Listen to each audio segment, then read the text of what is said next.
इस वीडियो में हम सीखेंगे टाइप्स ऑफ पार्टनरशिप। पार्टनर्स तो हमने पढ़ लिए, टाइप्स ऑफ पार्टनरशिप।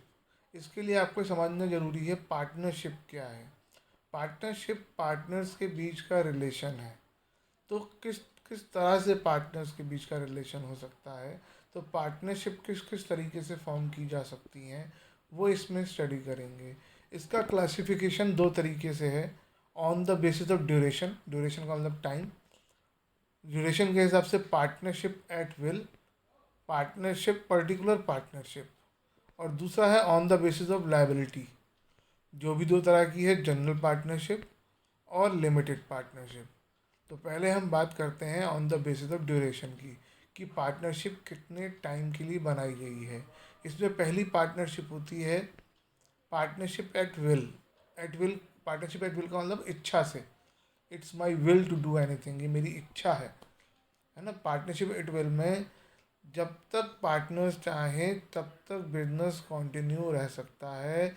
जब भी पार्टनरशिप पार्टनर्स बंद करना चाहते हैं, एक रिटर्न नोटिस दिया जाता है और उस पार्टनरशिप बंद हो जाती है। चार पार्टनर हैं, एक पार्टनर ने नोटिस दिया कि मैं बिज़नेस छोड़ना चाहता हूँ, बाकी तीनों तैयार हैं, तो उसके बिज़नेस को छोड़ना अलाउ होगा और आपस में पार्टनरशिप बंद हो जाएगी। बाकी तीनों नए तरीके से पार्टनरशिप बिजनेस शुरू करेंगे। तो पार्टनरशिप एट विल, अपनी इच्छा से कभी भी पार्टनरशिप बंद की जा सकती है, और नहीं बंद करना चाहते हो तो वो चलती रहेगी 10 साल, 20 साल, 30 साल, 40 साल, जब तक आप चलाना चाहो, कोई लिमिट नहीं है। दूसरा है पर्टिकुलर पार्टनरशिप। ये पार्टनरशिप एक पर्टिकुलर टाइम या एक पर्टिकुलर इवेंट के होने पर ऑटोमेटिकली ख़त्म हो जाती है। जब पार्टनरशिप बनाई जाती है तभी बता दिया जाता है ये इतने दिनों के लिए, इतने महीनों के लिए, इतने ईयर्स के लिए, या इस पर्टिकुलर प्रोजेक्ट के लिए बनाई जा रही है। सपोज़ चार जनों ने पार्टनरशिप बनाई, एक बड़ा सा प्लॉट खरीदा, उनने कहा हम यहाँ पर 10 मकान बनाएंगे, इस 10 मकान को बेचेंगे और इससे जो प्रॉफिट आएगा वो आपस में बांट लेंगे। तो और इसी चीज़ के लिए उन्होंने पार्टनरशिप बनाई। तो जैसे ही वो 10 मकान बनकर बिक जाएंगे, और उसके बाद अगले जैसे ही आखिरी मकान बिकेगा, वो पार्टनरशिप ऑटोमेटिकली डिज़ोल्व हो जाएगी।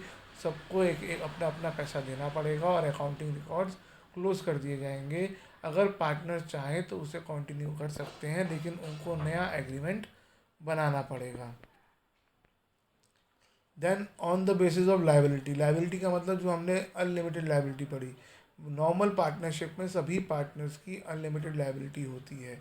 ऐसी पार्टनरशिप को हम जनरल पार्टनरशिप कहते हैं। In general partnership the liability of partner is unlimited and joint. सभी पार्टनर्स जो है वो मैनेजमेंट में पार्टिसिपेट करते हैं, एक दूसरे के साथ बाइंडिंग अपॉन है। आप इस फर्म का रजिस्ट्रेशन करवाओ ना करवाओ, आपकी चॉइस है। फर्म की एग्जिस्टेंस जो है वो डेथ, इंसॉल्वेंसी और रिटायरमेंट ऑफ द पार्टनर से इफ़ेक्ट करती है। अगर इनमें से कुछ होता है तो फर्म पर भी उसका इफ़ेक्ट पड़ता है।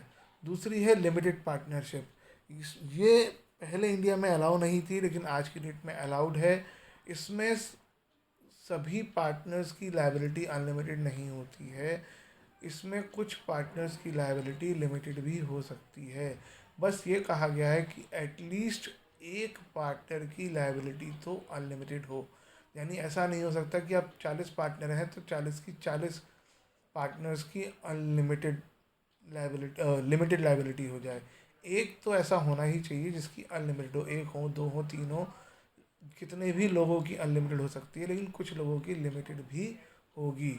इन limited partnership the liability of at least one partner is unlimited, whereas the rest may have limited liability. किसी एक की लायबिलिटी अनलिमिटेड होती है और बाकी की लिमिटेड हो सकती है।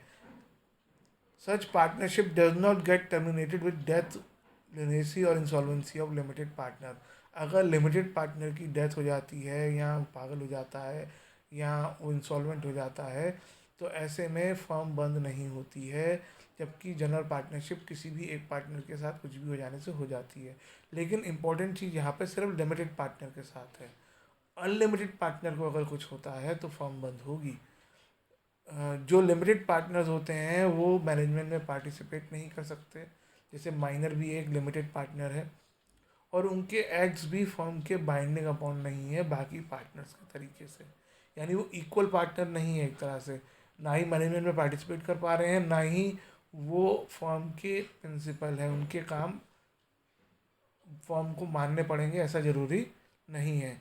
लेकिन इस तरह की फर्म का रजिस्ट्रेशन कंपलसरी है। तो इनके बीच का अगर डिफरेंस आता है तो ये 4-5 पॉइंट जो हैं डिफरेंशिएशन के बन रहे हैं।